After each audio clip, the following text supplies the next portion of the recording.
momento, então, após a expulsão dos franceses, estamos avançando aí para a segunda metade, já indo para o final do século XVI, né? A partir desse momento, com a presença cada vez mais forte, né, dos jesuítas nas decisões, nós estamos entrando aqui também num novo momento da história de Portugal, né? O rei Dom João III havia morrido, né? E o herdeiro do trono era um menino de 3 anos de idade, né? O Dom Sebastião, que assume o trono aos 3 anos de idade, né, que na verdade regido pela mãe, Dona Catarina, né, da Áustria. E nesse momento aí, em 1565 e 1567, a regência estava na mão justamente do tio, né, do cardeal Dom Henrique I. Então o rei de Portugal, na verdade, né, quem governava Portugal era agora um cardeal católico muito próximo ao Papa e à Cúria Romana, e com isso os jesuítas passam a ter ainda mais prestígio, né, na atuação colonial. Por isso a cidade criada ali por Estácio de Sá vai se chamar São Sebastião do Rio de Janeiro, em homenagem ao rei Dom Sebastião. Nesse momento, então, aí, já caminhando para o final do século XVI, começam a surgir, a partir do governo Mendes Sá, do governo geral, começam a surgir medidas buscando regulamentar a exploração do trabalho indígena. Medidas essas orientadas pelos padres jesuítas, né? A partir desse momento só era possível escravizar indígenas por 2 caminhos, de 2 formas, né? Através dos resgates, que era, na verdade, a ideia de resgatar os prisioneiros indígenas, né, das guerras entre os próprios indígenas, ou seja, índios prisioneiros de índios que estavam destinados à morte, né? Eram chamados índios à corda, que estavam amarrados, né, prisioneiros amarrados para serem mortos, às vezes mortos em rituais antropofágicos, né, onde se comia a carne dos prisioneiros inimigos, né? Então, já que esses indígenas seriam mortos, né, pelas tribos rivais, os portugueses poderiam escravizá-los, estariam resgatando dessa morte, né, e seriam então cativos, escravos, por um período de 10 anos. Depois desses 10 anos, eles deveriam ser libertados, o que não acontecia, obviamente, né? E a outra forma de explorar o trabalho indígena era através dos aldeamentos, que era a forma que os jesuítas atuavam, né? O que eram os aldeamentos? Também eram chamados de descimentos. Era fazer descer das regiões mais para o interior, mais afastadas do litoral, das áreas de Planalto, Serra e etc., trazer de lá os indígenas. Eles estão sendo capturados lá, né? Mas não estão sendo escravizados. Eles estão sendo trazidos para o litoral, descendo para o litoral, onde eles vão viver em aldeias próximas às áreas de colonização, próximas às áreas de engenho, próximas às vilas dos colonizadores. E qual é a ideia dos jesuítas? Os jesuítas, fazendo esse processo de aldeamento, eles estariam possibilitando a cristianização desses indígenas e estariam introjetando nesses indígenas a cultura ou o modelo de civilização que esses colonizadores julgavam o correto, né? A colonização cristã europeia. Aqui a gente vê, por exemplo, uma planta de um desses aldeamentos indígenas, dos jesuítas. Essa foi uma prática não só dos jesuítas portugueses, como dos espanhóis. Aliás, de uma forma muito mais intensa e eficaz, foi realizada pelos espanhóis com os índios Guarani, por exemplo, no sul da América do Sul, na região ali da Bacia do Plata, que era a área toda de colonização espanhola, de acordo com o Tratado de Tordesilhas, vocês devem se lembrar. Então, aqui a gente vê um projeto, né, de aldeamento, além de impor uma disciplina através dessa arquitetura aqui, que montava um modelo de sociedade completamente diferente, né? Aqui os indígenas passariam pelo processo de aculturação, né?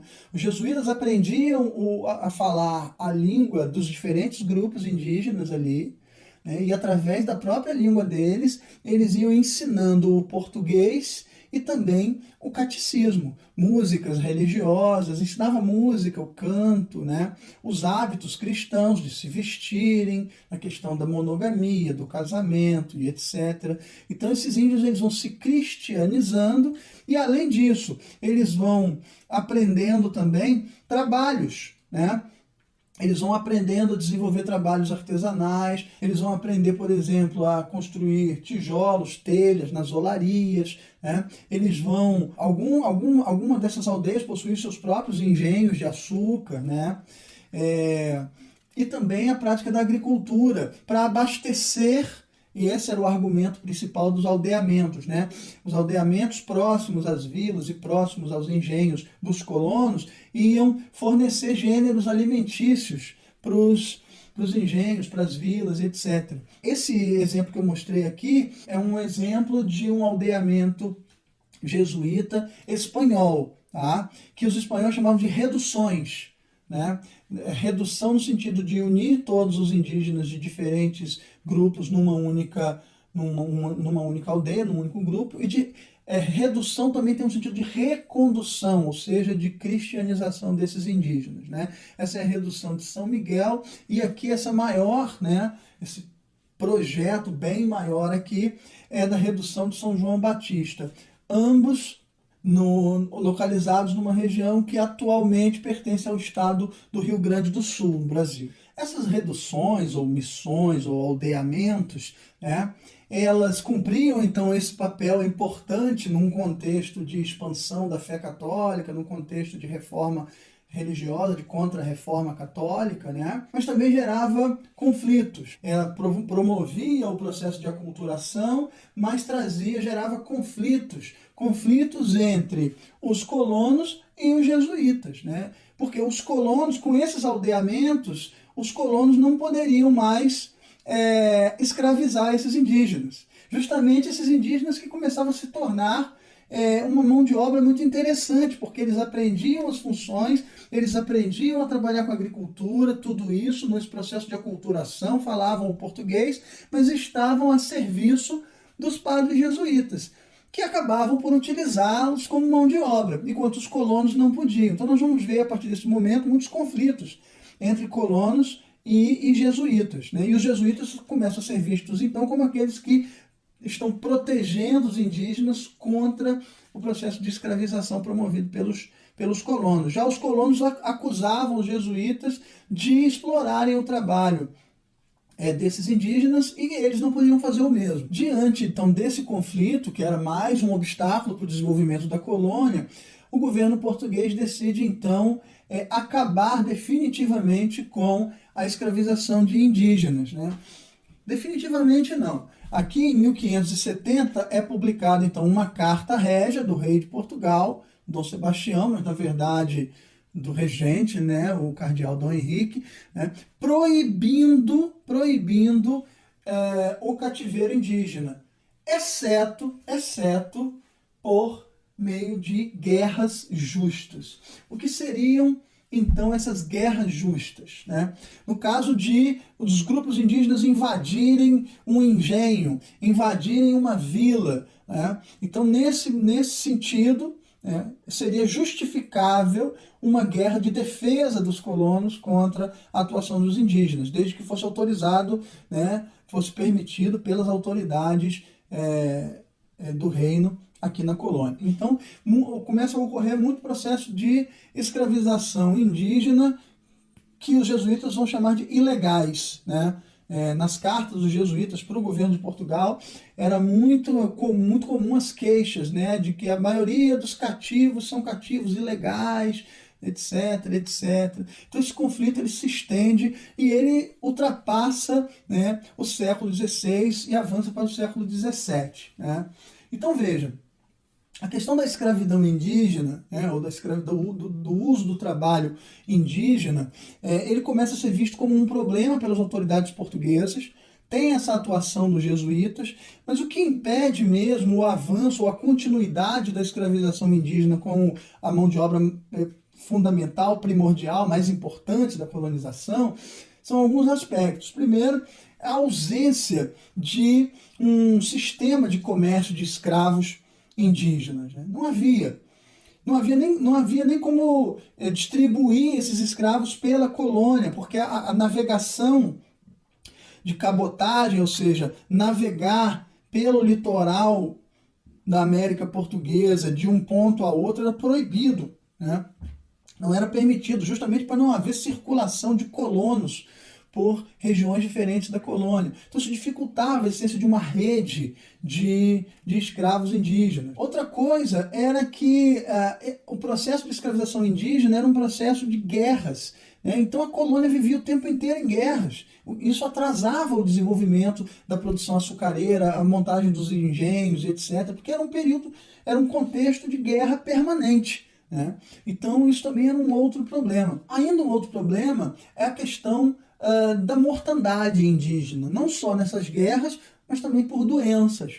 Inclusive esses aldeamentos acabaram sendo a principal causa da morte de indígenas a longo prazo na região litorânea. Tanto que os próprios jesuítas vão abandonar esses aldeamentos no litoral e vão começar a avançar mais para o interior, né, pela região amazônica. Isso nós vamos ver em outro momento, né? Mas tem um historiador que fala que esses aldeamentos eles foram responsáveis pela unificação microbiana do mundo, né? O historiador Luiz Felipe de Alencastro, ele fala isso no livro dele sobre a escravidão, né? Unificação microbiana do mundo. Porque veja, os nativos sul-americanos, eles eram muito vulneráveis, né? Eram isolados geneticamente falando, né? Tem estudos que mostram que os índios da América do Sul só possuíam sangue tipo O, né? Não tinha sangue tipo A aqui na América do Sul, por exemplo. Né? Havia uma diversidade genética muito pequena, eles eram muito suscetíveis às doenças vindas de outro continente, porque nunca havia tido contato, né? Então, imunologicamente eram muito frágeis, né? Então, doenças como a tuberculose e a varíola, que foram as mais mortais de todas, né? Matavam centenas de milhares, né, em pouquíssimo tempo. A rubéola, lepra, catapora, sarampo, além das DSTs, né, das doenças sexualmente transmissíveis, ou doenças venéreas, como eram chamadas. A sífilis e a gonorreia.